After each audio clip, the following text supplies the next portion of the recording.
and structure and instruments from those of the Royal West African Frontier Force to new ones, including the green khaki uniform, which we now know today. Since then, the Nigerian Army has been constitutionally saddled with the responsibility of defending the territorial integrity of Nigeria, as well as intervention in low-intensity conflicts when called upon to do so in aid of civil authority. It is also a key instrument in the pursuit of national strategic interests. In fulfillment of all of these important roles, the Nigerian Army has fought several wars, both at home and around the globe, where it recorded resounding victories and etched its name in the annals of history. A little more recollection will bring to mind the series of local and international campaigns that the Nigerian Army had participated under the British colonialists. The expeditions, amongst others, include the Ekpe expedition of 1863, the Kumasi expedition between 1973 and 1974, the Akunas peacekeeping operation of 1894, the Brass River operation of 1895, the Benin campaign of 1897, to mention but a few. This historical insight will be incomplete, ladies and gentlemen, if we fail to mention that the Nigerian Army was instrumental in quelling the tea riots of 1960 and 1964 and keeping the Nigerian nation together during the unfortunate Nigeria Civil War from 1967 to 1970. It also promptly restored peace in Kano and Yola during the Maitasini riots of 1980 and 1984. The Nigerian Army troops successfully defended the territorial integrity of this nation during the Cameroonian incursion at the then disputed maritime boundary called the Bakassi Peninsula. Talking about international peace support operations, the Nigerian Army has taken part in quite a handful of these operations and made its mark there as well. These include the United Nations Military Observer Group, UNIMOG, in Iran and Iraq in 1988, the ECOWAS Monitoring Group, ECOMOG, in the then war-torn Liberia and Sierra Leone, interventions for which they are forever grateful. The Nigerian Army also contributed troops to international operations in Yugoslavia, Rwanda, Angola, and very recently in Mali and the Gambia. Like other armies in the world, the Nigerian Army has continued to review its force posture and structure in line with the national security challenges to more efficient structure in line with the national security challenges, better equipped to combat the peculiar security challenges to our nation. Today, the Nigerian Army is poised as a credible force that would once again be the pride of the nation in line with the vision of the current Chief of Army Staff, Lieutenant General Farouk Yahya, which is to have a professional Nigerian Army ready to accomplish assigned missions within a joint environment in defense of Nigeria.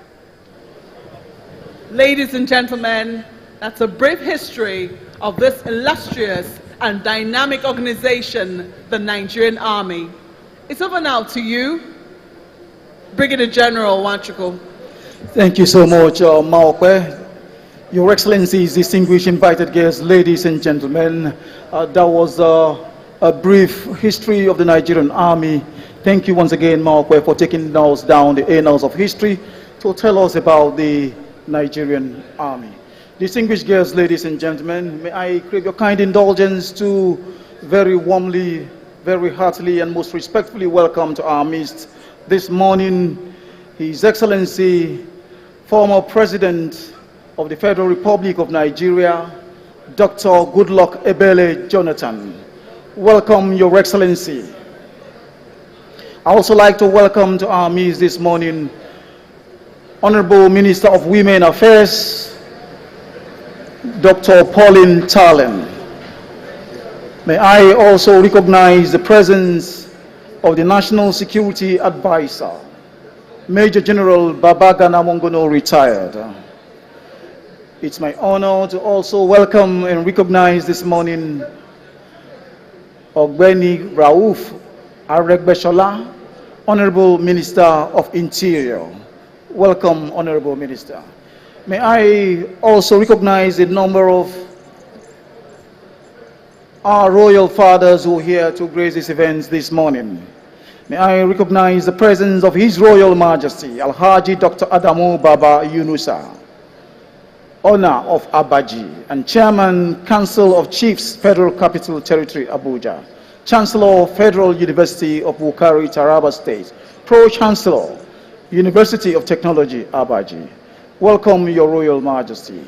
May I also recognize the presence of His Royal Highness, the Emir of Dutse, Alhaji Hami Nuhu Muhammadu Sanusi. Welcome, Your Royal Highness.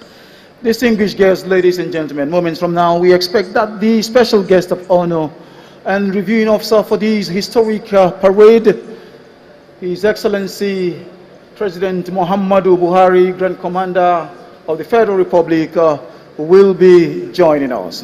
While we further await his arrival, I'll crave your kind indulgence to give you a brief description of this beautiful parade this morning. From the position of the saluting days overlooking the parade ground, ladies and gentlemen, flanking the saluting days left and right are the flag orderlies. It is their responsibility to march before the reviewing officer while inspecting the parade. To the far left of the saluting days is the mass band. The mass band will be providing a series of melodious tunes in support of this beautiful parade and for the entertainment of our esteemed guests. Left of the mass band is a squad of armed guards. They are called the escort guard. It is their duty to protect the national and regimental colors, as the capture of these colors, which represent the sovereignty of our nation and conquest of formations by any adversary, is tantamount to defeat. To the far right from the position of the saluting days is the quartermaster group comprising senior non-commissioned officers carrying retiring old national and regimental colors. We also have regimental sergeant majors carrying swords lined up behind them. I must mention here, ladies and gentlemen, that this is the only time or parade that regimental sergeant majors are permitted to draw their swords, as it is usually mounted in other parades. Ladies and gentlemen, on parade this morning are 6 guards. Right behind the escort guard is the number 1 guard. That guard is commanded by Major R.O. Yusuf. The right sub-guard commander is Captain E.C. Onyedikachi, while the left sub-guard commander is Captain I.M. Amos.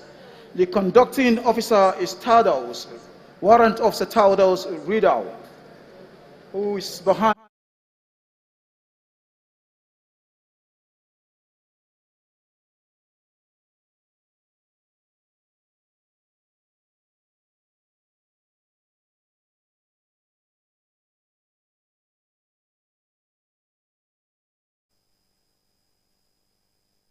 Sleepwalking through the afternoon. Sleepwalking through the afternoon. Sleepwalking through the afternoon. Don't live life on repeat. Enjoy your break moments with Five Alive Pulpy, a treat that awakens your senses and fills you with zest. So feel those moments with the indulgent sensations of Five Alive Pulpy. Five Alive, filled with life. So hot, Auntie. You'll get used to it. Yes! What's the big deal? It's just a cereal.